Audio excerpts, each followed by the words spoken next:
We've got a reduced cast by popular demand tonight. It's just myself and Matt on screen. This is a genuine request for an unnamed person who put the request in, who is related to me, who said, "Can we give Matt more airtime?" And I said, "Yeah, that's absolutely fine, but I'm reluctant to give him the full screen for a full 20 minutes. So I'm here keeping the reins on Matt, just in case sunstroke takes effect again." Matt, do you want to just sort of, as much as you can do, divulge what exactly happened with the rap last week? Well, I was suffering a little bit from heat stroke, and it wasn't a good night. Put it that way. I didn't last much longer afterwards. Yeah, it was when you sent me the messages a couple of hours later. Yeah, you seem much better. I mean, I got a message from Matt a couple of hours after the video, basically saying that he'd just been to A&E, and I didn't know whether he was being serious or not. But when you watch the video back, you can see that there's a very real possibility that he did need to go to A&E. I mean, you were going to do the rap whether you had sunstroke or not, I'm guessing. Yes, yeah. I had the rap prepared. I just wasn't prepared for the dizziness. I mean, the rap, if anybody hasn't seen I mean, it's gone viral. I mean, we've had at least 50 views of the rap. And we did a remix of it. I mean, the phone this week has obviously been inundated. We've had Jay-Z's people on the phone thinking that I'm Matt's age, and we're in discussions. We might do a charity single at some point and get the Wigan Way released. We had Nate in America who wanted your face on a t-shirt. I don't know whether that's just because you were rapping or whether he specifically requested your face and hair, I think, wasn't it? He did mention the hair, yeah. Yeah, he did mention that. I mean, I think there's merchandise in this. We're going to, basically, I'm going to milk it for all it's worth. I hope you don't mind, Matt. What? You milking me? I'm a little bit worried about that, if I'm honest. But yeah, at some point the Wigan Way, I'm sure we can get a full version of the Wigan Way done, and it's a shame that we can't go to Wembley. I mean, after Paul Holden did the fantastic charity single last year, I think it would be a bit derogatory of us to release the Wigan Way rap. It would probably take away from that a little bit. But now that Gelling's gone, there's no Gelling, so if he's thinking of redoing it and needs a rapper, I guess I'm his man. And like you said to Nate on Facebook, we must stress that it is rapper with a double P. We don't want any merchandise. It has to be double P, because otherwise it's going to be terribly awkward when we do go to producing that. So it's just Matt. So who knows what will happen? We'll talk about the Warrington game. We'll talk about the Huddersfield game. Any questions that you got from us, we'll just make the answers up. So let's start with this from George. Any news on the coach front? Seeing as top clubs are making signings, surely Wigan need to get it sorted so then the coach can build a squad for next year. I genuinely don't know anything. There's obviously lots of rumours, George, at this moment in time. I think that's an interesting point that George makes, Matt. And what's your take on this? The fact that we haven't got a coach, but obviously we're in the recruitment phase. Is it just a case of the coach has got to come in and deal with whoever we sign, the likes of Joe Greenwood, or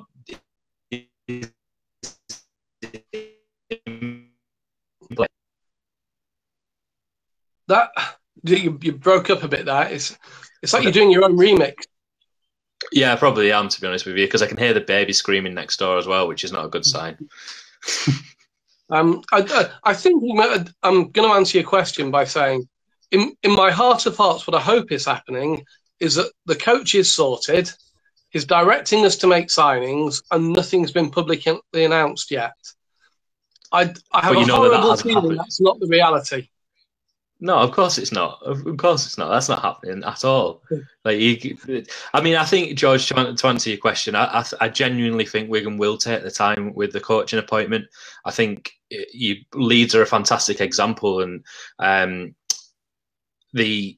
they've appointed Kevin Sinfield. Well, no, they haven't. They've appointed James Laws as a manager, and they've hidden it behind the announcement that Kevin Sinfield's come back. I mean, let's not beat around the bush. They've appointed James Laws.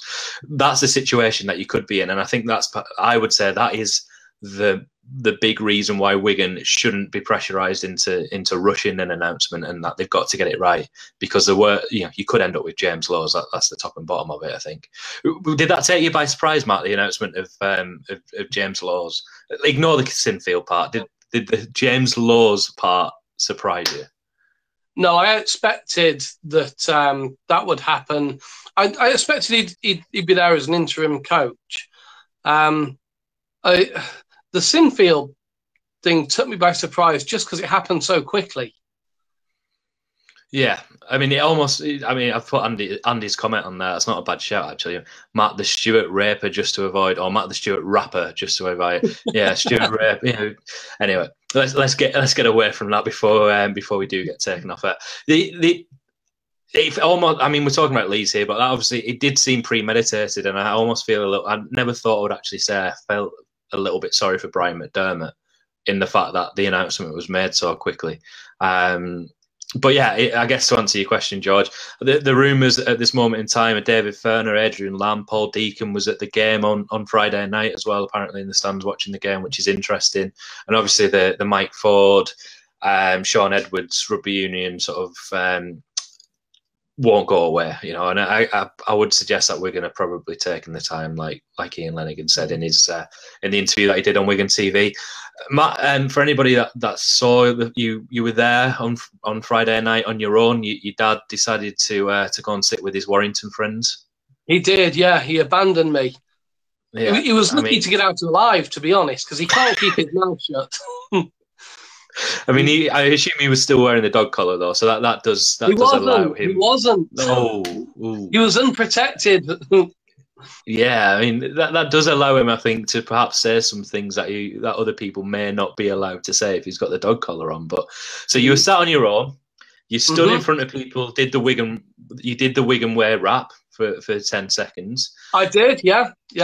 Did anybody join in? No. Did any stewards have a word with you and asking you to sit back down? And one of them looked like he was about to. It's almost like he was looking around for support or for St John Ambulance. I'm not sure which. Is this heat stroke? What's going on? But I realised it wasn't going anywhere, so I sat down pretty quick. I mean, it will catch on at some point. There's absolutely no doubt about it. You were doing that at half time. That was then followed by what was a very tense second half, and then an incredible last minute drop goal by Josh Woods. Give us your thoughts on the game, and in particular the development and growth, I think, of Josh Woods over the past few weeks. He seems to have really matured and grown into this opportunity that is being granted with George Williams being injured at the minute. Yeah, more so I think than Shorrocks did. I think he's really kind of, putting his name out there, isn't he? I will say this, though. That drop goal, if you notice, he was standing at exactly the same point in the pitch that Romain Navarrete would have been stood if he was playing. Is that right? Think, isn't it? Yeah. It does. I mean, so we basically, technically that's a Romain Navarrete drop goal then. Have we finally had it? Yeah. I did say. You're famous. There you go, Matt. Barbara Walsh saw you on Friday. You sit one row in front of us to the left. Wondered what you were doing. Yeah. I mean, most people wonder that, Barbara. To be honest with you, I mean, I'm surprised that he sits in the same seat every week. I'm surprised he's doesn't have to move from stand to stand, or it's been suggested that he might have to.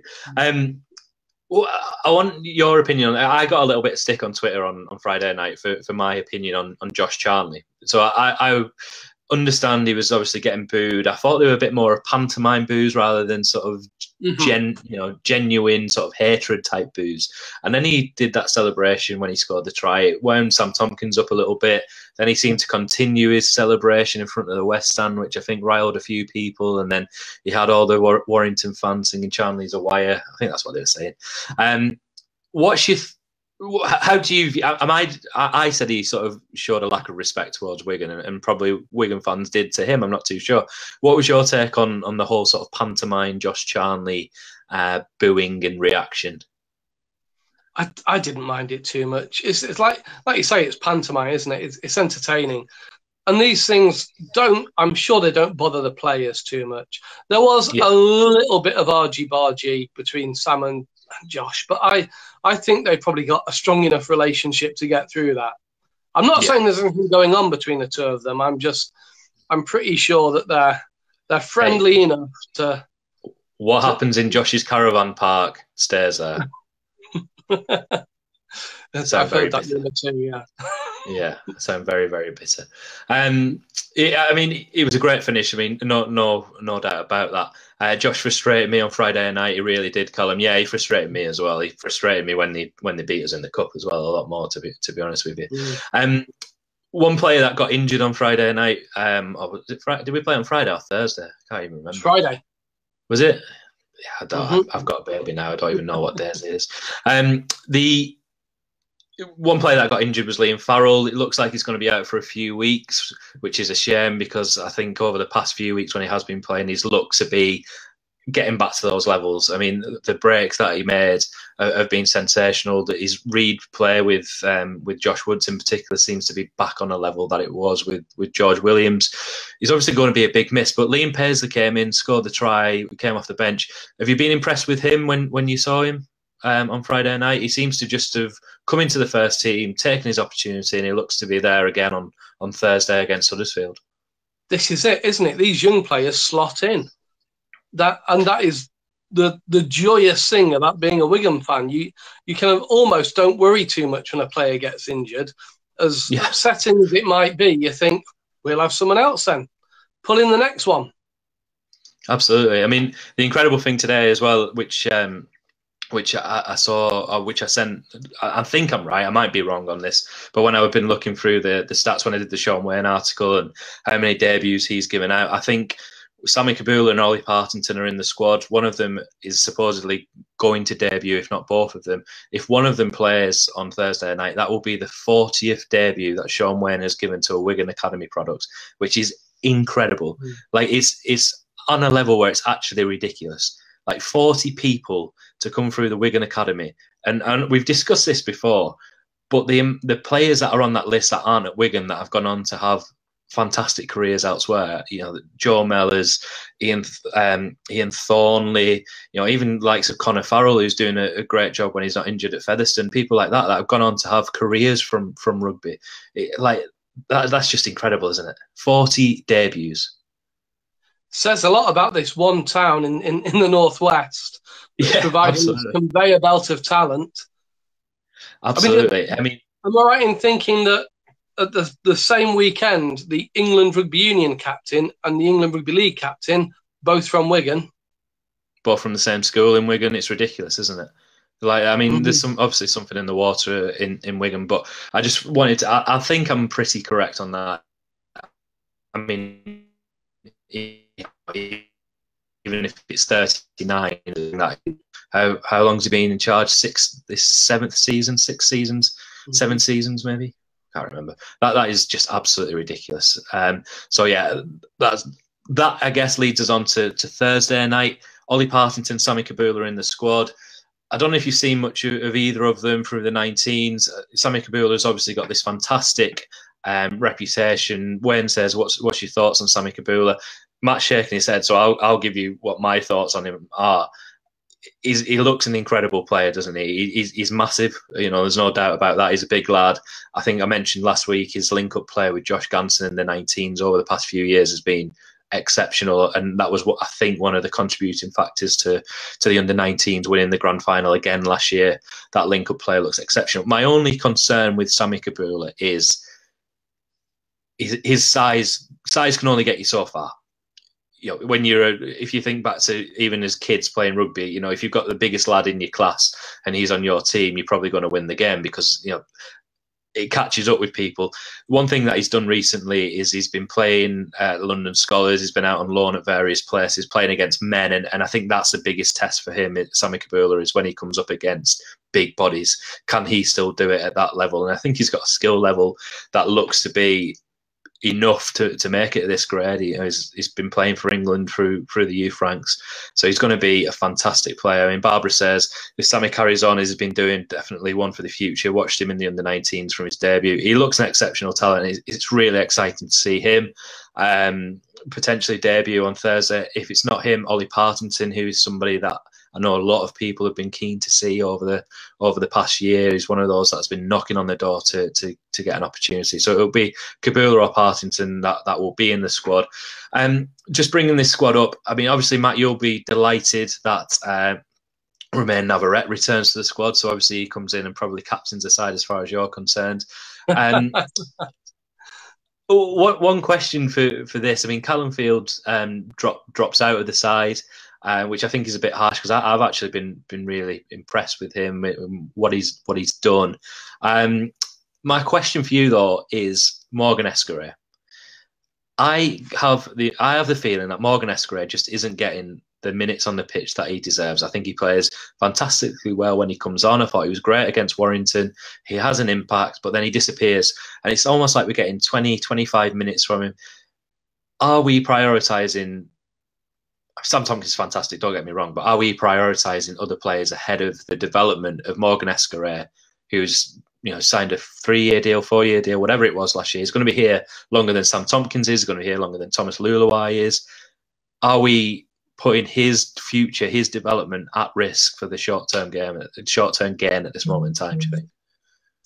We could be, or it could just be that a game like Warrington in the heat on Friday night, we needed just to keep rotating forwards more than anything else. And, I mean, you've got to take all these things into account, haven't you? We'd all like to see a bit more of Morgan Escaré on the pitch. However, it's the coach's call. And if he thinks what the game needs is a bit more grunt and a bit more impact, then maybe he's giving Morgan Escaré the right amount of time on the pitch.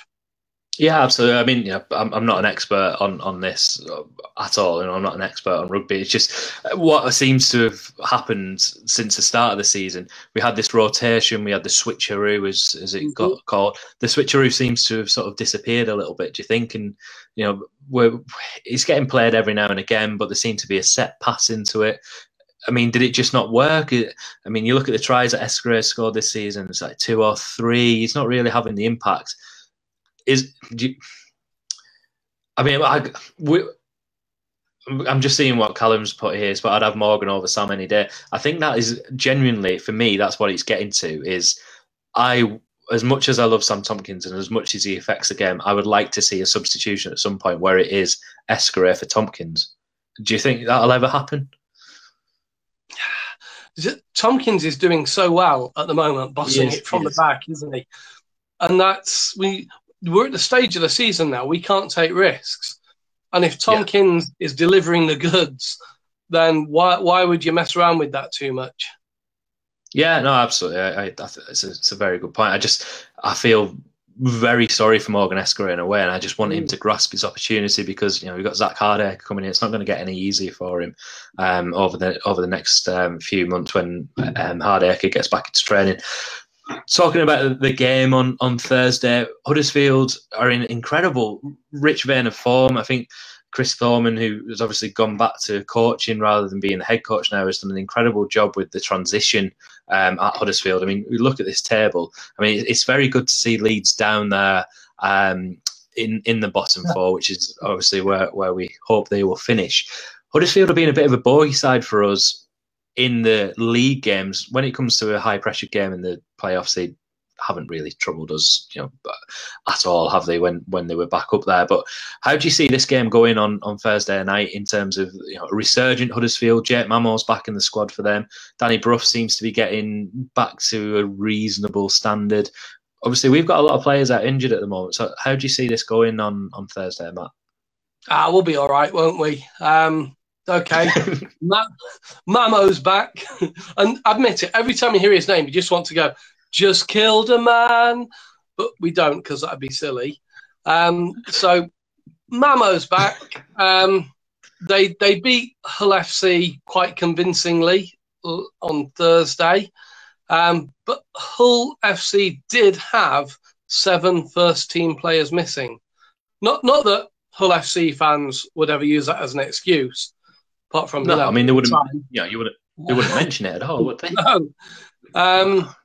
But I don't know. The Huddersfield as a team bore me.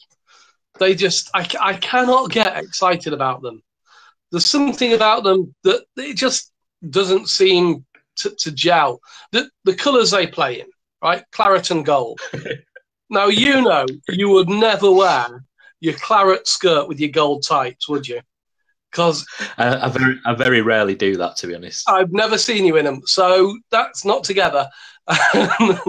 Just the tights occasionally, maybe, but it just doesn't work. That whole team is just boring. They're just, but not the players. I mean, Jermaine McGilvray, I like to see him playing for England. I've got a load of time for Ken Davey. I think he's great. I get that they're a team that are kind of steeped in rugby league history, but there's something. Are they though? Like, it's like, yes, the George Hotel is there next to the station. That's where it had. We had a meeting. I mean, it could have been a travel lodge if travel lodges were around then. I mean, that's how ridiculous it is. Yes, you're steeped in history, the birthplace of rugby league. But I'm absolutely with you. It's a boring place. Never mind a boring team. I spent a weekend there once. Never again. I'm there tomorrow. I've got no. It's just. But in terms I'll tell you how boring they are, right? Me and my wife, we use the phrase Huddersfield Giants as a safe word. That's how incredibly dull they are. And Callum, it works every time. Callum, you put this comment on far too soon. This show wouldn't be the same without you, Matt. Yeah, that was just before you said that. I think he might possibly change his opinion on that now. But they are a beige, bland team, aren't they? Yeah, they are. I mean, that's almost the colour that they should change. I mean, didn't they have an away kit that was almost beige last year? That's the team for me as somebody that likes the expansion teams that are coming through. I'm a big fan of wanting Toronto to come through, the New Yorks, that kind of thing. Toulouse, London, Bradford to come back up. God, Bradford. They all sound exciting, don't they? Yeah, Bradford is an expansion. I can't wait to go back to Bradford. Said nobody ever. But it just seems like at the expense. This is a club that's attracting fans of what, I mean, I don't even know how many they get in such a big stadium, and then you got the likes of Toronto that are getting 5, 6, 7,000 for games. They are for me, Huddersfield are the kind of team that is actually going to be in danger when these clubs come through. Yeah. The beige Giants. They nailed it a few seasons ago, didn't they? I don't really. Are you there? Yeah, can you? I've seemed to have frozen. Yeah, they nailed the whole business of being pretty successful on the pitch with having nobody watching them. And that's a combination that not many teams have mastered, but they did. Yeah, they did pretty well. I mean, that was impressive in itself, I guess, wasn't it? Obviously, we're saying they've got they're in good form. Credit, we're giving them a lot of stick, but credit where credit's due. They've dug themselves out of a hole, because if they were a team that was to finish in the bottom four, they obviously still could. They're the kind of team that I think could be in danger against the likes of Toulouse and Toronto in the qualifiers. I'm not allowed to call them the middle eights. They have to be referred to as the qualifiers, apparently. So yeah, credit where credit's due. I think they've done well in that. You say that Wigan will be okay on Thursday. How do you see it going? We have got a lot of players out though still. I think that does get missed. We're not Hull fans. We're not going to say that we're missing lots of players, but we're missing lots of players, Matt. We are, yeah, admittedly. But let's not go down the route of blaming that. Against Warrington on Friday, we played really well. We started off shifting the ball rapidly from one wing to the other. Then we were more direct at the middle, but with offloads. And we did that very effectively, but I don't think we were still quite clinical enough. And a lot of those balls went to ground, didn't quite hit the right person. And if we could just tighten that up, then I think we will run through anybody. Having said that, Huddersfield Giants supporters on the internet are saying exactly the same thing. They think they've got it beaten already. Yeah, I mean, obviously the good thing about the result last week, it gives us a little bit of breathing space, particularly between us and Warrington, but definitely in the top four. You know, we're safe in the top four. Something has got to go very, very wrong for us to be struggling in the, you know, for us to not finish in the top four. We're looking for a home semi-final. I know we're talking sort of weeks and weeks ahead of ourselves here, but we have got that opportunity, I guess, where we can try the likes of Partington, we can try the likes of Kabul, and they're going to be better for it when we actually need them. Interestingly enough, next week when we play Saints, George Williams is supposed to be back, Dan Sargent's supposed to be back, Joe Greenwood are hopefully back. So, you know, that's the kind of, they're sort of coming back, I guess, at a time that's important for us. Tony puts on a good point here. Will it matter the middle eights when they're back to 14? Honestly, that's like a completely different show, isn't it? Who knows what it's even going to be next year? Before I sort of hand over before I hand over to Matt for Macaulay's moment, and I almost feel bad for doing this, Matt, to hand over, because I don't think after the wrap last week that it's fair to actually build it up too much, because I think everyone's expectations are going to be almost too high. I have that same concern myself. Yeah, I mean, I was thinking about this during the week. I mean, and this is genuine. When I was driving home from work before and I was listening to music, I actually put the video of the remix of the Wigan Way on, and that was the music that I listened to. I'm not ashamed to say it. I would be ashamed to say it if I were you. Okay.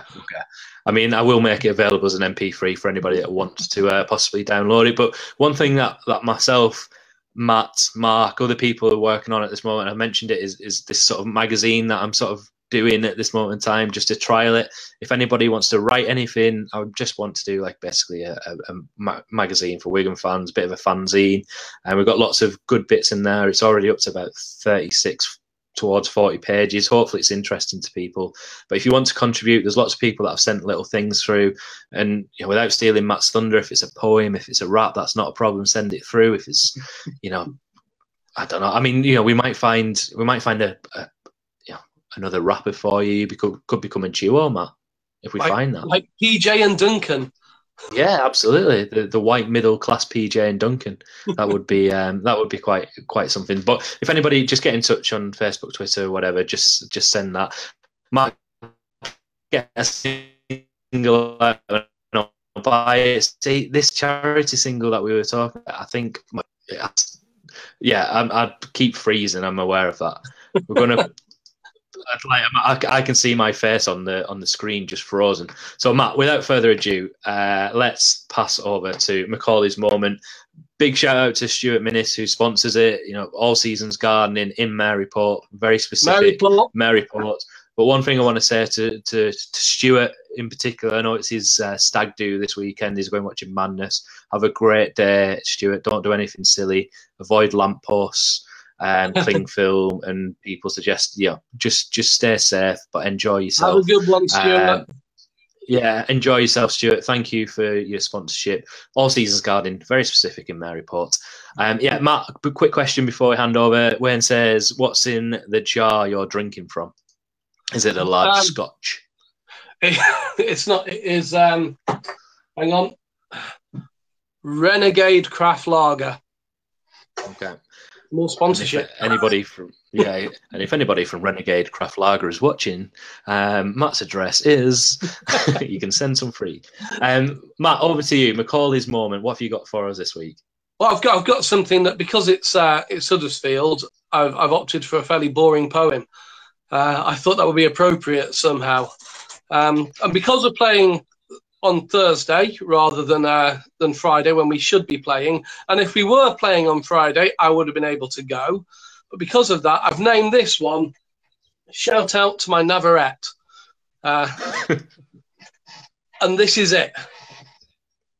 They may be all fee-fi-fo fun, but the Giants will not beat Wigan. They found some good form, but they still make me yawn. So we'll front up and give it to them.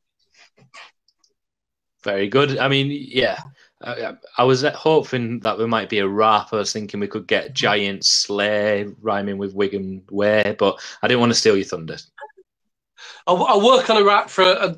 I'll tell you what. When's a good game for a rap? I could. Saints. I mean, Saints. Saints next week. I'm worried that you might bring things of Ben Barber's past into it. Maybe Saints is not the best one. I'll work on it. I'll look into it. Yeah, absolutely. Catalans, obviously, you could do last time you did a French one, so we could have a French rap, maybe. Nobody ever translated that for me. Did they not? No. We do have at least 2 viewers, so, one of them's got to speak French. Maybe Callum does. Matt, thank you so much for taking the time. I hope everyone's enjoyed basically what has been the Matt Macaulay show.